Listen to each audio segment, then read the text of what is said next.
미팅을 마치고 서울로 다시 복귀하는 중입니다. 요즘 고객사 대표님들 만나면서 느끼는 건 다 비슷한 것 같아요. 성공의 문제가 아니라 생존을 어떻게 할 것인가에 대한 문제로 가고 있어요. 어떤 사업을 하든 간에 어떤 도메인이든 간에 고정 비용은 높아졌고요. 뭐 예를 들어 인건비라든가 월세라든가 은행 이자라든가 이런 것도 높아진 것에 반해서 이익은 줄어들었어요. 예를 들면 보세요. 병원비가 올랐나요? 병의원 대표님들 입장에서 병원비가 올랐나요? 그런데 임대료는 내려갔나요? 임대료는 올라갔죠. 근데 병원비는 안 올라갔죠. 의료수가도 마찬가지고요.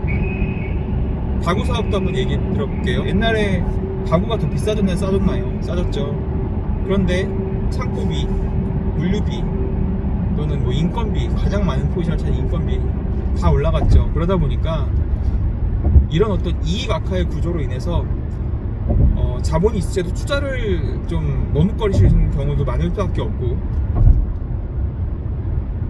이익이 나지 않다 보니까 인력 최적화를 통해서 최적의 인원으로 AI로 자동화할 거 자동화하고 최적의 인원으로 사업들을 할 것인가에 대한 공통적인 질문과 해결을 위해서 사업을 준비하고 계시는 분들이 많다고 느끼는 요즘입니다. 여러분들이 마케팅이나 전략기획 이런 부분들, 브랜딩 이런 것들을 생각할 때 조금은 어렵더라도 의미 있는 곳에 다가가려고 노력하시면 좋겠습니다. 예를 들면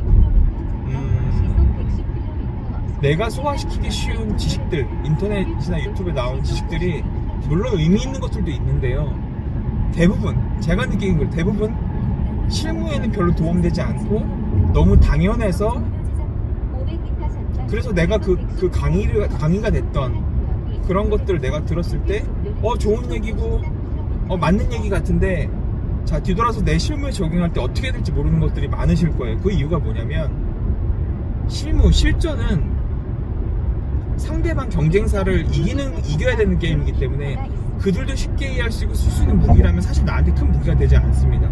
예를 들면 이런 거죠. 내가 굉장히 좋은 미사일을 갖고 있다 생각했는데 내가 오늘 경쟁해야 되는, 내일 경쟁해야 하는 경쟁사가 더 좋은 무기를 갖고 있다면 내 무기가 그렇게 의미가 없어질 때가 있는 것처럼, 여러분들이 강의를 듣거나 어떤 정보를 취득할 때 우리 회사의 본질, 나의 경쟁력, 뭐 펀더멘털이라고 얘기를 하죠. 그런 것들에 대한 이해와 메타인지가 더 중요하지 않나. 그게 없이 마케팅을 기술로 착각해서 그걸로 매출을 일으켜서 성공을 했다, 거짓말인 경우가 많았어요. 강의 자체를, 요즘에 하는 강의를 부정하는 건 아닌데 저는 좀 이해가 안 됩니다. 왜냐면 하나의 브랜드를 성공시킨 대표님조차도 두 개의 브랜드를 성공시키는 것을 굉장히 부담스러워하고 어려워하고 조심하세요. 근데 요즘 강의 보면 하나의 작은 성공을 갖고 굉장히 부풀려서 마치 나는 성공하는 방법을 알고 있어 라고 하시는 분들이 많은데, 한번 만나보면 진짜 브랜드를 성공하셨던 대표님들 만나보면 절대 그렇게 생각 안 하시거든요. 시장이 바뀌고 고객이 바뀌고 생각이 바뀌고 환경이 바뀌는데 내가 과거에 했던, 심지어 작년에 했던 성공 방식을 올해 해서 될 것이다 라고 얘기하는 건 굉장히 위험 발상이라는 것을 오히려 성공하신 대표님들은 다 알고 계시고 실제로 그렇게 말씀하시는데, 어떤 도대체 성공을 했길래 강의하신 분들은 나는 마치 성공 방법을 알고 있어, 그러니까 너도 해 라는 얘기를 한다는 건 전혀 모르겠어요. 전혀 실무에서 뛰고 있는 저로서는 전혀 와닿지 않는 얘기더라고요.